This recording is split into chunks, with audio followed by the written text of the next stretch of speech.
Station-wide biological containment failed 3 seconds ago, and the human just grabbed a tissue saying, "Excuse me," like she didn't just trigger every plague protocol in the sector. Ketra's claws dug into the medical bay console as every alarm she'd spent 12 years learning to interpret screamed in unison. Red. Everything was red. Quarantine barriers slamming down across 3 decks, atmospheric scrubbers cycling to maximum, the biohazard klaxon that only activated for extinction-level pathogens. And in the center of the medical bay, Jamie, the human lunch monitor, stood there dabbing at her nose with a small white square of processed plant fiber.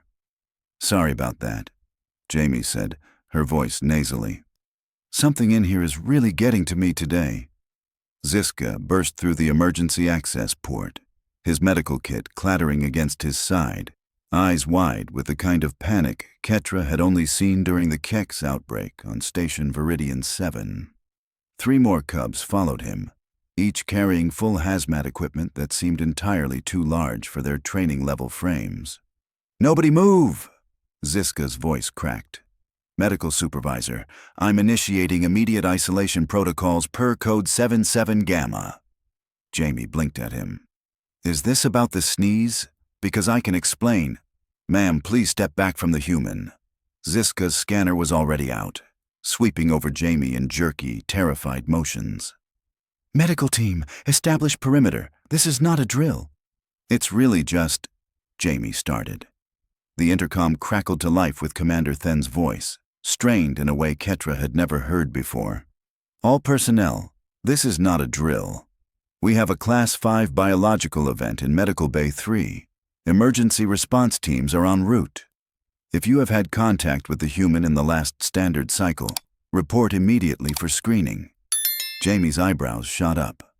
"Class 5? That sounds serious." "It is serious." Ketra finally found her voice, though it came out higher than she intended.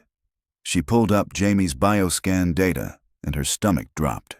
By the eternal void. The readings were impossible. Jamie's immune system was in full combat mode, white blood cell count elevated to levels that should indicate complete organ failure. Her lymphatic system showed activity consistent with fighting off at least 17 different pathogen categories simultaneously. Her respiratory tract was producing defensive fluids at rates that would drown most species. And yet she was standing there, alive, talking, looking mildly confused. "Ketra," Ziska's voice trembled. "What are the readings?" "She should be dead," Ketra whispered. "By every medical standard we have, she should have collapsed hours ago." Jamie sneezed again. 4 cubs screamed and dove behind equipment. Ziska's scanner flew from his hands. Ketra's own claws extended involuntarily as her people's most primal survival instinct kicked in. The human had just expelled biological matter, forcefully, through respiratory passages. That only happened to Vryn in the final stages of terminal illness, when the body was literally breaking down from the inside, when there was nothing left to do but call the family to witness the end. Jamie grabbed another tissue. "Okay, seriously, what is happening right now?" "Ma'am, please!" One of the younger cubs, Prisa, fresh from academy, approached with a full quarantine suit held out like an offering. "You need to let us help you! You're dying!" "I'm what?" Jamie actually laughed. "No, I'm not dying. I have allergies." "Allergies?" Ketra pulled up her translator, certain it had malfunctioned. The word didn't make sense in this context. "Yeah, you know, seasonal allergies?" Jamie sniffled. "I get them every spring back home. Wait, do you guys even have spring here? Is that a thing on space stations?" Ziska was punching codes into his wrist unit so fast his claws were blurring. "Commander Then, we need immediate clarification. The human is claiming this is normal?" Through the intercom, Ketra could hear the chaos in the command center. Multiple voices arguing, someone pulling up human medical databases, another voice demanding they contact Earth directly. Then's voice came back, tight with barely controlled fear. "Medical Supervisor Ketra, confirm current status. Is the human still conscious?" "Yes, sir." "Is she mobile?" "Very much so, sir." A long pause. That shouldn't be possible. Her readings indicate, I can hear you, you know. Jamie interrupted, looking up at the intercom with mild annoyance. And I'm fine, it's just my sinuses acting up. Probably something in the air filtration or maybe those purple plants in the cafeteria. They smell really strong. Your sinuses, Ketra repeated slowly, are acting up. Yeah, overreacting to environmental stuff. Pollen, usually, but who knows in space. Jamie shrugged, then noticed the cubs still surrounding her with medical equipment. Look, you guys are really sweet to worry, but I'm literally fine. This happens like twice a year. I just need to figure out what I'm allergic to here and avoid it. Ziska's tail had puffed to twice its normal size. Your body overreacts deliberately. Well, not deliberately. It's more like a glitch. My immune system freaks out over harmless stuff and... Jamie paused, looking at their horrified faces. Do you guys not have allergies? Immune systems, Ketra said slowly, her medical training struggling to process this, do not freak out. They either function correctly or the organism dies. There is no middle state. Huh. Jamie tilted her head. Actually, that sounds really convenient. Must be nice. Another sneeze built visibly in Jamie's face. Her eyes squinted, her nose wrinkled, her breath hitched. Every Vrin in the room tensed. Two cubs grabbed each other. Ziska dropped into a defensive crouch. Jamie sneezed into her tissue, then immediately disposed of it in the waste receptacle. There, she said brightly. Better. Anyway, I should really get going. Lunch period starts in 10 minutes, and if I'm not there to monitor the cafeteria, the kids turn it into a food fight zone. She moved toward the door. Ziska stepped in front of her, arms spread wide, face pale beneath his fur. Ma'am, I cannot let you leave this medical bay. You are exhibiting active biological warfare symptoms. Your body is fighting something, multiple somethings. You could be contagious, you could be dying, you could be late for work, Jamie finished, checking her wrist chrono, which is gonna make my boss really cranky. Commander Then materialized in the doorway, wearing full medical protective gear that covered every centimeter of his body. His voice was muffled through the face shield. Nobody is going anywhere until we understand what's happening here. Jamie looked at the commander, then at the panicked cubs, then at Ketra's still blazing red console, then back to her tissue. Oh my God, she said, something dawning in her eyes. You've never seen someone sneeze before, have you? Seen someone sneeze? Then repeated, as if the word itself might be contaminated. Yeah. Jamie gestured vaguely at her nose. You know, the involuntary expulsion of air through the nasal passages to clear irritants. Super common human thing. Ketra's claws were trembling as she pulled up comparison data. Commander, in Vrin physiology, respiratory expulsion only occurs when tissue degradation reaches critical mass. It's a terminal symptom. The body is literally falling apart. Right, okay, see, that's different. Jamie nodded slowly. For humans, sneezing is just maintenance, like a reset button. Something irritates your nose, you sneeze it out. Problem solved. Maintenance. Ziska's voice was flat with disbelief. Yeah, it's actually a good thing. Means my body's working right. Jamie sneezed again, perfectly into a fresh tissue. See? Totally fine. 3 scanning devices beeped urgent warnings simultaneously. Ketra's screen flooded with new data, each reading more alarming than the last. Her histamine levels just spiked 40%, Ketra breathed. That would trigger systemic inflammation in any known species. Anaphylaxis, circulatory collapse. Do I look like I'm collapsing? Jamie asked, spreading her arms. I'm literally just standing here. That's what's terrifying, Ziska muttered, pulling up his medical reference guide with shaking hands. According to every protocol we have, you should be in emergency stasis right now. Prisa approached cautiously with a molecular stabilizer. Ma'am, if we could just administer this, it might slow the progression. I don't need stabilizing. Jamie backed away from the device. I need someone to point me to whatever plant is triggering this. Seriously, is it those purple fuzzy things in the cafeteria? Because they smell like my aunt's garden back home, and I'm super allergic to her garden. The Vrin meditation flora. Then's face shield was fogging slightly. They're completely non-toxic. We've had them on station for decades. Non-toxic doesn't mean non-allergenic, Jamie said, pulling out another tissue preemptively. Big difference. Ketra was barely listening. She'd pulled up Jamie's cellular activity and was watching in real time as millions of white blood cells swarmed through the human's bloodstream like a military fleet responding to invasion. Except there was no invasion, no pathogen, no foreign body, just plant proteins. And Jamie's body had declared total war. Your immune system is attacking harmless environmental particles, Ketra said slowly, trying to make sense of it. Deliberately, with full combat mobilization. Yep, that's allergies. Jamie shrugged. Overreaction of the century, but what can you do? Die, Ziska said bluntly. In every species we've studied, immune system dysregulation is fatal within hours. Well, humans are built different, I guess. Jamie checked her chrono again and winced. Look, I really do need to go.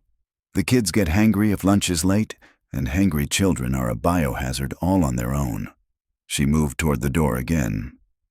This time, 5 cubs blocked her path, medical equipment raised like shields. Please, Prissa's voice cracked. We're trying to save your life. Jamie's expression softened. That's actually really sweet, but I promise you I'm not in danger. This is just my body being dramatic about plant stuff. Then was frantically typing commands into his wrist unit. I'm pulling human medical databases. There has to be documentation about this condition. Oh, there's tons, Jamie said helpfully. Antihistamines, nasal sprays, allergy shots. Humans have a whole industry around managing this stuff. Managing? Ketra looked up sharply. Not curing? Can't cure it. It's just how some people's immune systems work. Jamie pulled another tissue as her nose started twitching again. You learn to live with it. You learn to live with your body actively trying to kill you over plant matter. Ziska's tail was still fully puffed. When you put it like that, it sounds way more dramatic than it is. Another sneeze. The tissue caught it perfectly. Jamie disposed of it, and immediately Ketra's scanner started screaming again. That paper, Ketra whispered, staring at her readings. That small piece of processed fiber. It's reading as what? Then demanded. As a contained biohazard. Ketra's voice was barely audible. Millions of active immune cells, defensive proteins, trapped pathogens, all in that tiny square of tissue. Jamie glanced at the waste receptacle where she'd thrown the tissue. I mean, yeah, that's the point. The mucus traps stuff so it doesn't stay in your system. Mucus, Prissa repeated faintly. The fluid your body produces to catch and remove irritants, Jamie explained. Super useful, actually. Keeps your respiratory system clean. Every Vrin in the room was staring at her with identical expressions of horrified fascination. Your body, Then said slowly, produces a fluid specifically designed to contain biological threats, then expels it forcefully through your respiratory passages, and you consider this normal? I mean, everybody does it, Jamie said. Well, every human. Is this really not a thing for you guys? Ketra sank into her chair. Our respiratory systems are sealed, clean. They don't produce excess fluids. They don't expel anything. The concept of deliberately creating a biological containment substance inside your own body is what? Insane, Ziska finished. It's absolutely insane. Jamie sneezed again. 2 cubs fainted. The medical bay's emergency communication panel lit up with incoming priority channels. Ketra watched as the station's senior medical council, every head physician from every sector, appeared in holographic array around them, their faces showing varying degrees of alarm. Medical Supervisor Ketra, the chief medical officer's voice crackled through, we're observing your readings from remote stations. Please confirm, the human's immune system is currently engaging in active combat operations. Yes, Chief Officer Venn. Ketra pulled up the live data stream for the council. Against plant proteins. A long silence. Against plant proteins. Ven repeated slowly. Non-toxic plant proteins, Then added, still standing in full protective gear. The meditation flora we've kept in communal spaces for decades. Jamie raised her hand like a student in class. Hi, yeah, quick question. Can someone just remove the plants from my route? That would literally solve everything. Solve? Ven's image leaned forward. Young human, your body is in a state of full biological warfare. Your cellular defense systems are operating at levels that would indicate imminent death in every species we've documented. How exactly does removing plants solve that? Because then I'd stop sneezing. Jamie said it like she was explaining basic addition. No allergen, no allergic response. Pretty straightforward. Ziska was scrolling frantically through medical databases, his claws clicking rapidly. I'm searching human medical literature. There are millions of documents about this allergy condition. Millions. This isn't rare for them. How rare are we talking? Another council member asked. Approximately 30% of human population experiences allergic responses to environmental factors. Ziska read, his voice getting higher with each word. Some sources cite up to 40%. This is a common condition for them. 30%? Prisa whispered. That would be a species-level crisis. It's really not that dramatic, Jamie said, then immediately sneezed again into a fresh tissue. She examined the tissue thoughtfully before disposing of it. Though I gotta say, whatever's in those plants is strong. This is way worse than my usual spring allergies. Ketra's scanner beeped urgently. She looked at the new readings and felt her stomach drop further, which she hadn't thought possible. The tissue sample, she said quietly. I ran an analysis on the one she just discarded. And? Ven prompted. It contains approximately 3 million active leukocytes, 200,000 antibody proteins, and enough inflammatory mediators to trigger system-wide shutdown in a VRIN. Ketra looked up at Jamie, and she just threw it away. Like waste. I mean, it is waste, Jamie said. That's literally what you do with used tissues. You don't keep them. You don't. Ven's image flickered as if the connection itself was overwhelmed.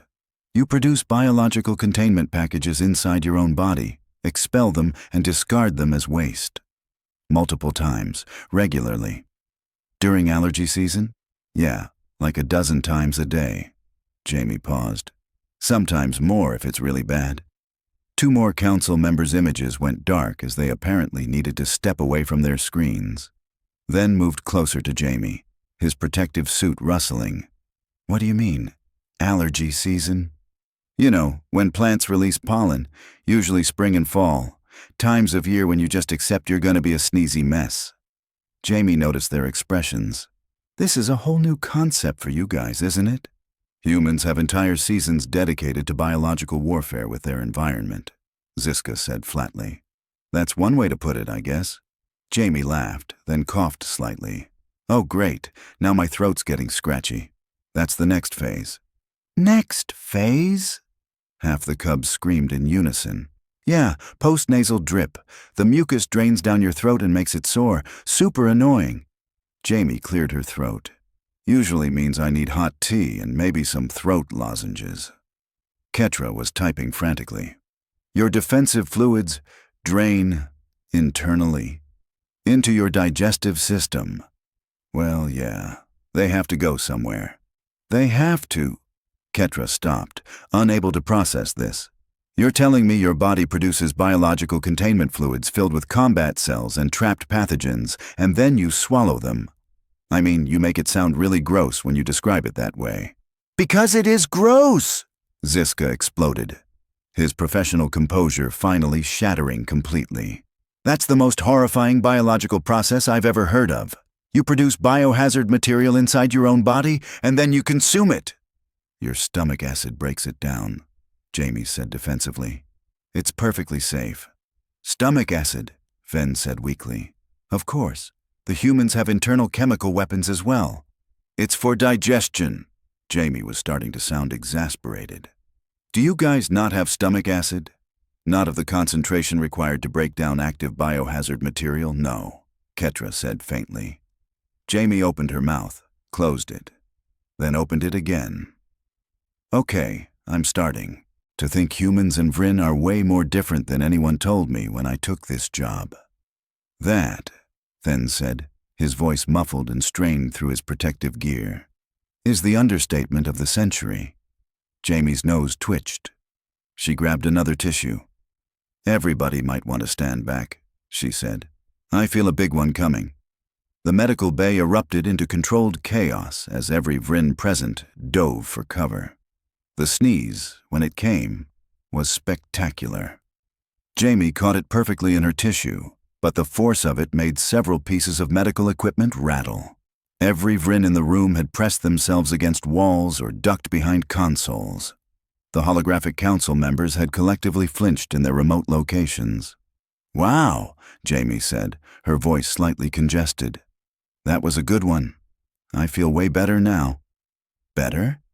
Ketra emerged from behind her console, scanner held out like a weapon. Your readings just spiked to wait. She blinked at the display. They're dropping. Dropping. Ven's hologram moved closer. Her histamine levels are decreasing. White blood cell activity is declining. The inflammatory response is... Ketra looked up at Jamie in confusion. It's resolving. On its own. Yeah, that's what happens when you sneeze out the irritant, Jamie said, disposing of the tissue. The body calms down once it's dealt with the problem. Ziska was scanning Jamie frantically, confirming Ketra's readings. Her system is regulating itself. Without medical intervention, without stabilization, it's just stopping the combat operations. Because there's nothing to fight anymore, Jamie explained patiently. I sneezed out whatever particles were bothering me. Crisis averted. But the protocol, Prisa said weakly, is that once immune response reaches critical levels, it requires emergency medical intervention, or the cascade continues until death. Jamie finished. Yeah, I'm getting that's how it works for you guys.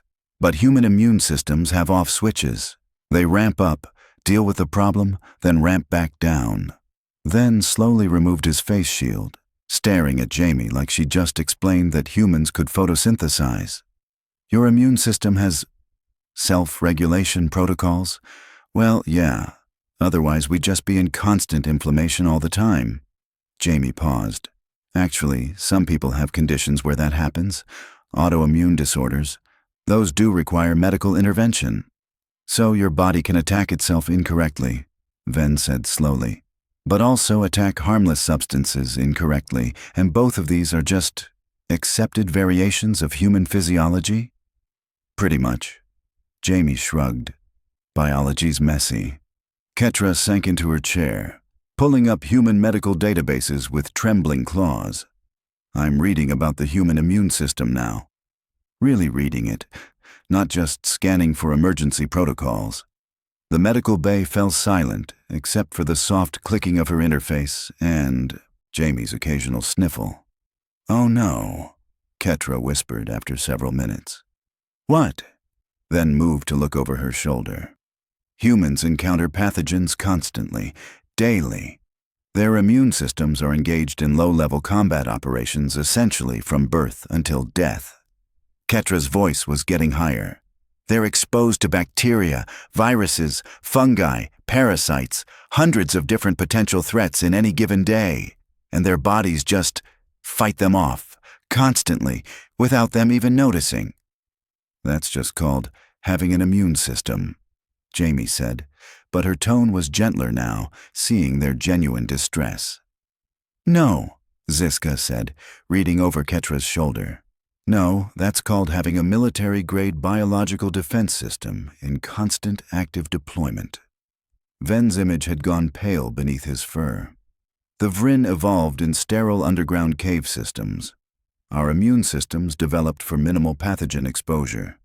We maintain sterile environments because our bodies can't handle constant microbial assault.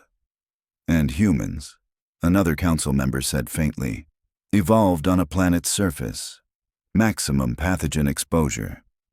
Maximum everything exposure, Jamie confirmed. Bacteria, viruses, fungi, parasites, environmental toxins, solar radiation. Earth throws a lot at you. You either develop a really aggressive immune system, or you don't make it. That's barbaric, Prisa whispered. That's natural selection. Jamie's expression was sympathetic. Look, I get that this is weird for you guys. Different species, different evolution, different biology. But I promise, sneezing isn't dangerous. It's actually protective.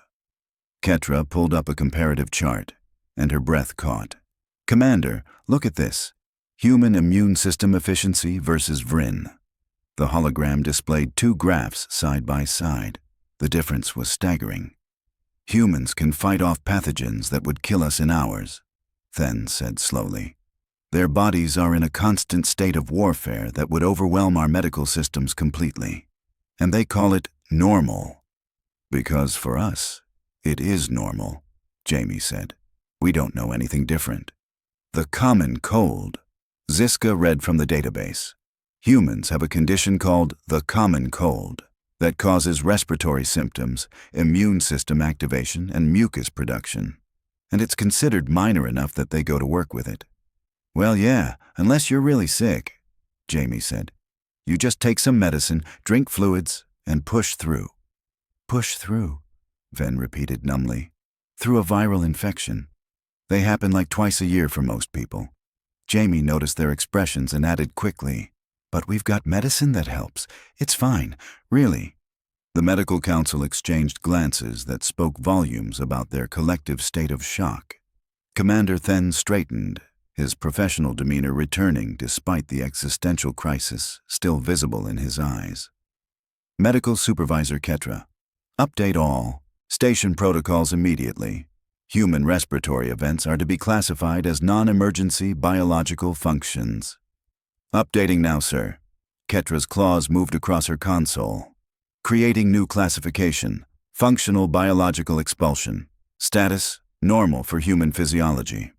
I'm also adding a note, Ziska said, typing rapidly, that human mucus production is intentional, not symptomatic, and that tissue disposal is standard containment procedure, not biohazard violation. Jamie smiled. See? You guys are getting it. Prisa approached hesitantly, her medical scanner lowered but curiosity bright in her eyes. Do humans have other functions like this that would seem alarming to us but are normal for you?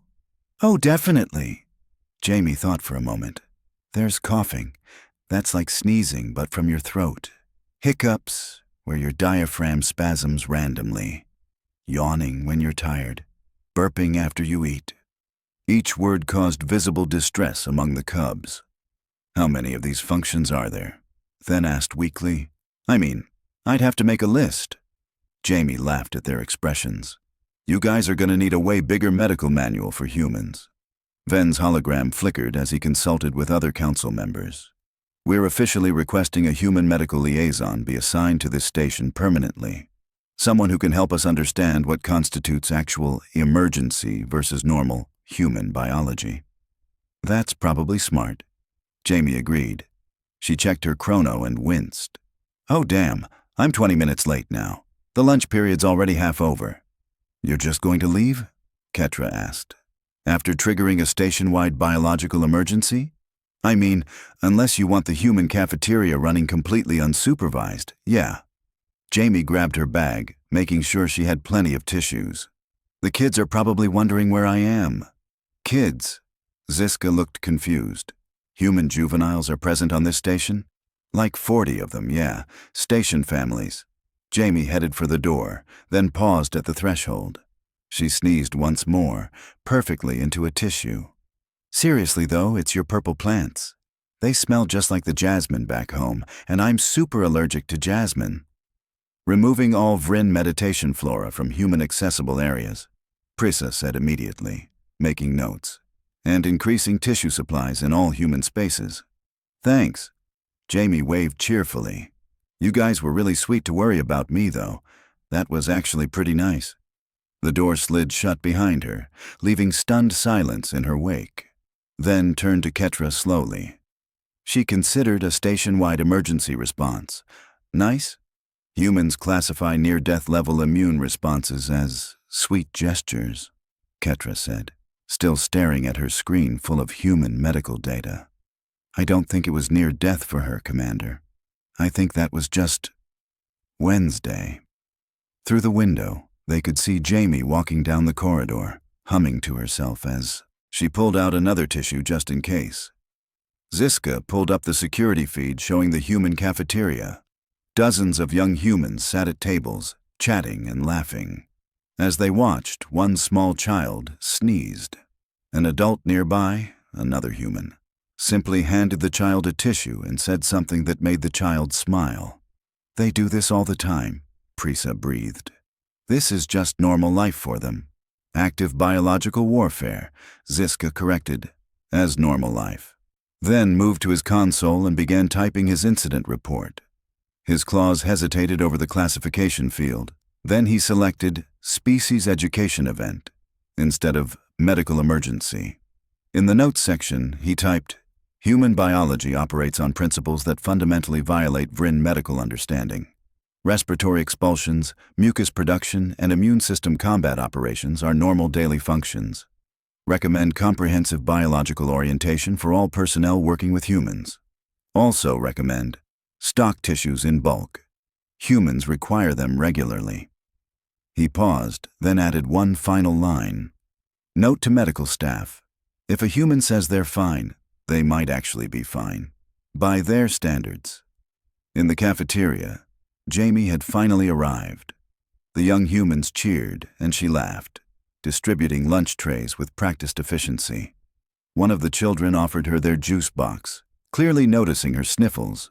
She accepted it with a warm thank you, ruffled the kid's hair, and got back to work. Just another Wednesday on the station. Just another day of humans being impossibly, casually resilient. And the VRIN took very, very careful notes.